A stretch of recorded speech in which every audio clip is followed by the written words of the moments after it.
Namaste. Today, I'm going to share a shortened version of the morning sequence that was created by Dil Pakivala, and that if you are a student in my classes, you know we are visiting with it frequently. I also use it in my own practice. It is that good. I think of it as brushing my teeth. It sort of gets the gunk out, and I feel all refreshed and ready. Without further ado, let's come down. I'm using my big, soft mat. So I don't need my yoga mat, but it is absolutely fine. Though if it is a thin mat, I will put a blanket down on top so that it feels a bit decadent. Bend out the knees. Let the hands come to rest on the lower abdomen. When we bend out the knees, we help our hip flexors relax. And that allows often the low back to soften and not feel so pulled and maybe a little achy. Breathing in and out through the nose. Make it easy.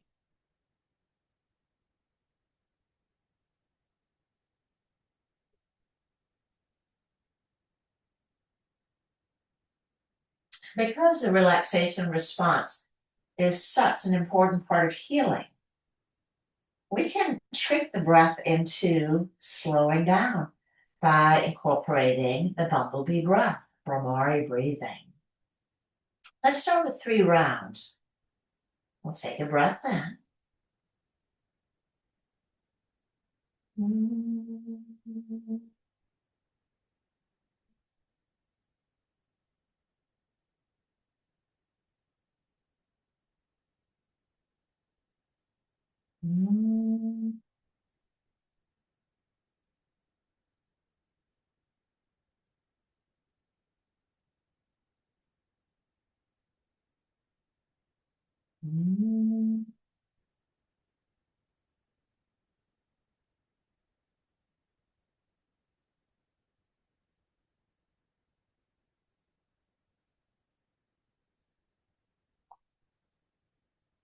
Just notice, did the breath become a little slower?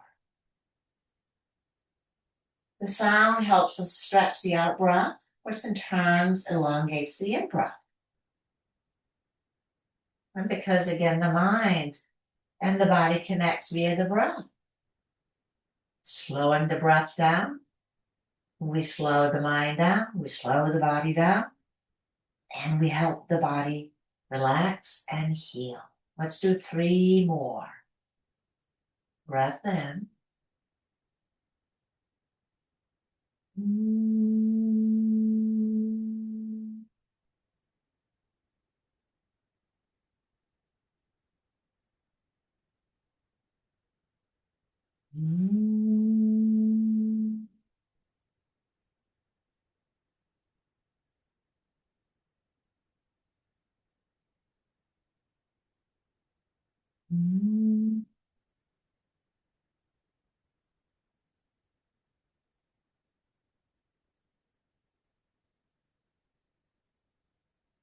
Again, pause, notice.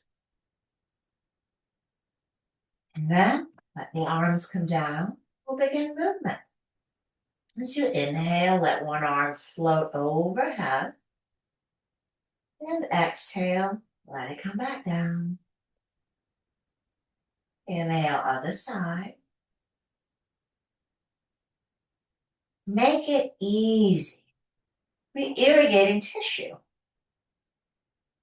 Bring the arms overhead. Unless we are practicing yoga, we sort of forget to get them up. And then the body forgets. And that can begin to congest our breathing. Our immune system doesn't get the armpit flush that it needs. Now maybe let the head roll opposite of the arm. That's a maybe. If it feels good, do it. You don't like it, don't do it. Just making it easy.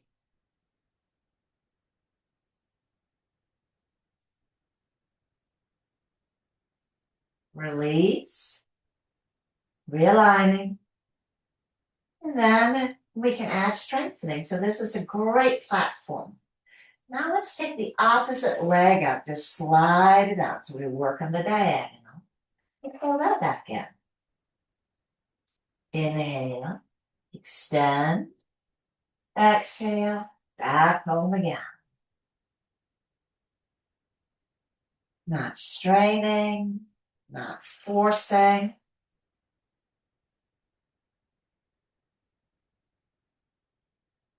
How many should one do? Well, if you're following along, you're kind of held hostage. But as you learn this sequence, you do as many as you feel like, maybe somewhere between 6 and 9. Enough that we get the WD-40 secreted, the synovial fluid, and the tissue lubricated, getting some nutrient-rich blood into the tissue. And I'm going to leave this side out and draw the other one out. Full body stretch. And then I can leave my arms overhead if that's comfortable. And if not, let them come to rest wherever it feels good. Let's take the legs together and we'll do ankle pumping. Take a breath in and then exhale. Pump the ankles vigorously and let the whole body rock back and forth. Pause as you breathe in and pump away again.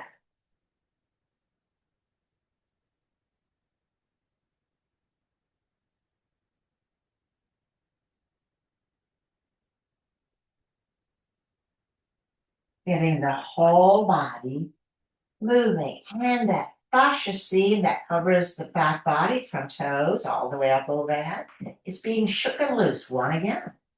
So again, somewhere between 3 and 6.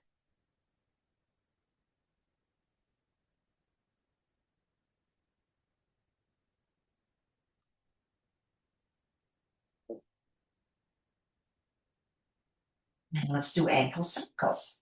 Take a breath in. Exhale, circling the ankles around. Pause on the in-breath and exhale, opposite direction. So let the feet travel in the same direction.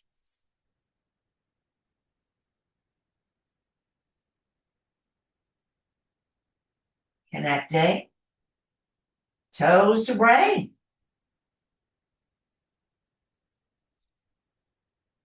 When we move our body, we are constantly redrawing our brain map of how the body moves.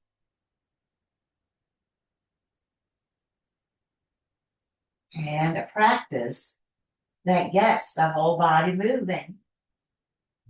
It gets our motor cortex a reset and a reboot.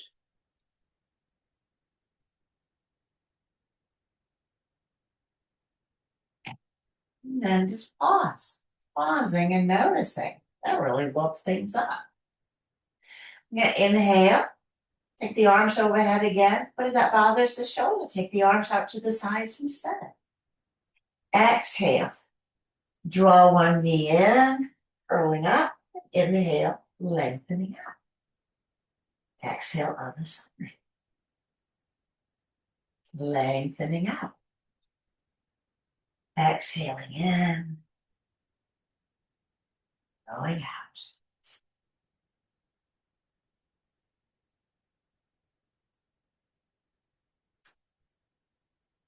Hip flexors, a little digestive squeeze and release. Double knee lift, drawing in, lengthening out, drawing in, lengthen.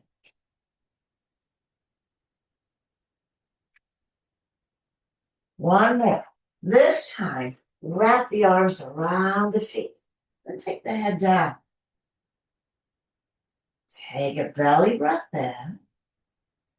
As you exhale, rock to the side. Inhale back. Other side.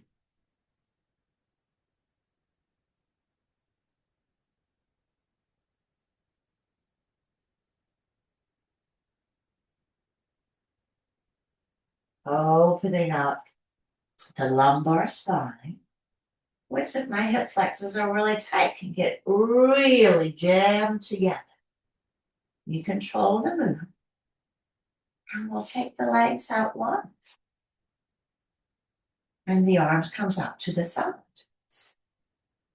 Place the right foot on top of the left thigh. Left hand to the outer right knee. On the out breath, twisting to the left. Inhaling out. Swap it out. Exhale, twist. Nose opposite of knee.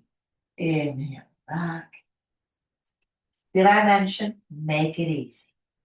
Twisting.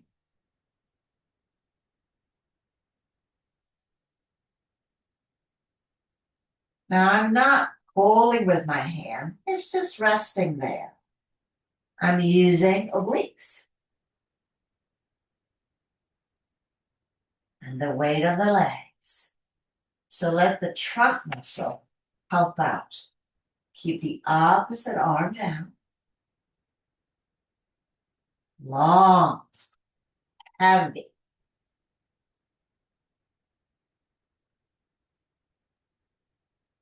One.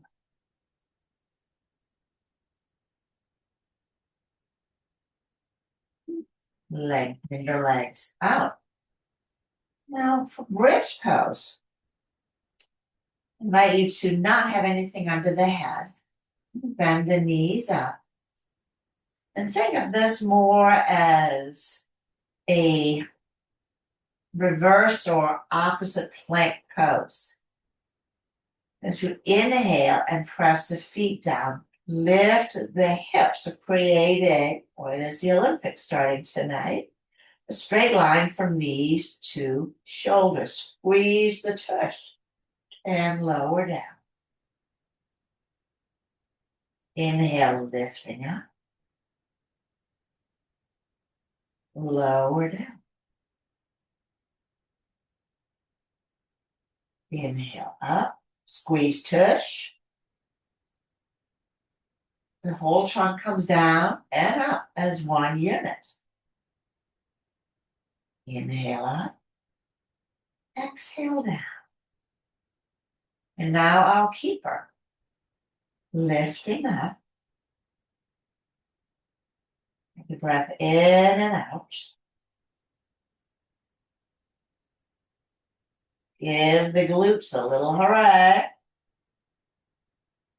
And lower down. Belly breath.